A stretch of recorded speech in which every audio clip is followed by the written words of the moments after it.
A little bit of personal story. See, I am 44 right now, but my 40th birthday was a big eye-opener for me. I suddenly realized how much do I have? Maybe another 30 years if I am lucky.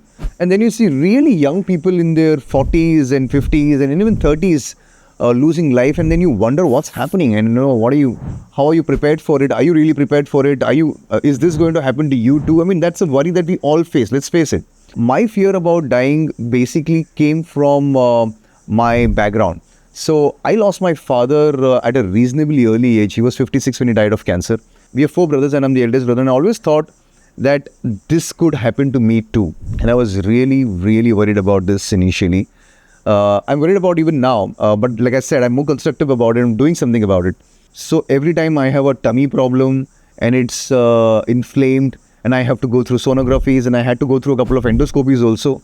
That was really scary, I must tell you, I must admit. But when that was over and when doctor gave me a green signal, I was so relieved and I was so happy and I was so grateful for everything in life. Trust me, sometimes when you hit rock bottom with health and then it's all clear for you, doctor gives you a green signal, I think that's the moment you should really cherish and step back and take a pause and really try and figure life out. I've done that and that's really helped me. So the point I'm making is here that life gives you enough opportunities and moments to realize and to make that course correction. The question really is, are we listening to it? Because I think it's really important for you to listen and understand what life is trying to tell you, I feel the problem is that human nature is that we forget that moment very easily and we back into the noise of life very soon. And I think that's where we make a mistake. Acha, so Stoics had this very, very interesting concept called Memento Mori. I hope I'm pronouncing it correctly. But what it basically meant is that remember that you must die. And the idea was to not create tension or not create depression. The idea was to, make sure that life becomes intentional and not accidental. You know what I'm saying? And that's powerful here. That's really powerful. Because if death is this certain thing in the world, then what are you going to do and what are we going to do about the uncertain time we have in life? Isn't that really powerful, man? I mean, think about it, right? This is very powerful. So in Sanskrit, there is a concept or a phenomenon called Smashan Vairagya. I hope I'm pronouncing this also correctly. But this is a very powerful concept here. When I read about it, I was blown away. And I felt it, and we all feel it every time we go to a funeral. It's extremely powerful.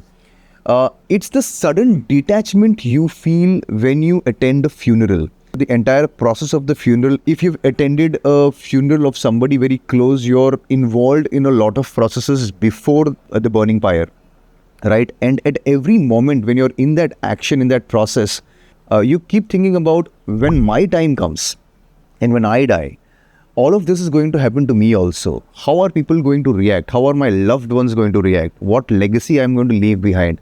How much time do you have? And the climax is when that pyre is burning. That's the climax. It's a very intense moment for everybody out there. People have different kind of emotions. And I also like looking at the different faces over there, and I appreciate that. It's at that moment that you realize that life is short, and whatever life you've left, you've tried to figure out what am I going to do with it, right? And you try to do a lot of calculations. You try to do a lot of thinking exactly at that point in time. And when you're probably going back home, even more. So, I actually think that this is a great opportunity. Like I mentioned earlier, this is a time when you have to, I think maybe you can take a step back, write down your points, that what are you going to do with your life, your remaining life, and really make a plan around it. And it's possible. I've done that. Just writing the stuff down itself is 10 steps ahead. Trust me, it's very powerful. So I really feel that mortality, when it hits, that thought hits you, it clears your head to a great extent. So let's use that. So action item time. Abhi ye kar liya hai, so let's also plan an action item, right? So I think this is a great time to stop caring about what random people are thinking about us. If you're overthinking stuff, stop doing it, because it's not going to help you. And stupid things like fighting on WhatsApp groups, and you waiting for an approval for something from somebody. Stop doing that. And if you have a business to do, if you want to just go all in, just go all in if you have the bandwidth. I keep saying, start a side hustle or something. And the most important thing, guys, fucking gratitude.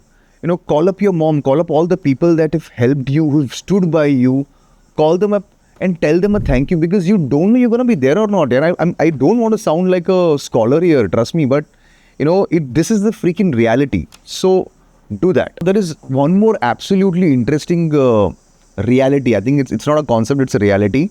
It's a research done, and they've come out with something called as TMT. It's terror management theory. I don't know why they call it terror, but the idea is to do with death, the thought of death. So the study says that death, the feeling and the thought of death, the fact that you're going to die, that thought makes people do very interesting things. And that's why people try to build their legacies, build wealth, leave something behind. And it also works in a lot of positive ways for a lot of people. And I think that's what we should aim for. The positive things are, you try to mentor people, you share your knowledge, you share your wealth. That also inspires you to be courageous, creative. So I think that's the channel we should look at. And it's extremely powerful because the thought of death makes you do all of this. I think it's crazy. One stat says that about 1.5 lakh people die every day in the world, and about 26,000 die in India. And it's crazy to think about this fact, but for a bunch of people, and I don't want to make it too dark by saying that it could be us also, but my point is, for a lot of people, today could be their last breakfast, last date, last lunch, last meeting, last presentation, last going out with the family. So think about that. It's extremely profound. So the point I want to make is that, you may have another 40 years, 50 years to live. You may have 5 years. You may have 5 months also. We don't know. So I want us to do this. In the comments, please tell me, what is that one thing that you would do immediately? I wouldn't know today or tomorrow, but immediately, when you know that death is certain. Just tell me. So I'm going to wrap it up, and I'm going to keep it very simple and straightforward. And I don't want to come across all hyper and ask you to do, stuff and go ahead, do this and do that. I already did that, I think. If you think about it, life every day is a fucking gift, yeah. So my question is very simple. Are we going to live our life just scrolling on social media and wasting time, or are we going to do something meaningful? That's my question. See you in the other video. Bye. Have fun.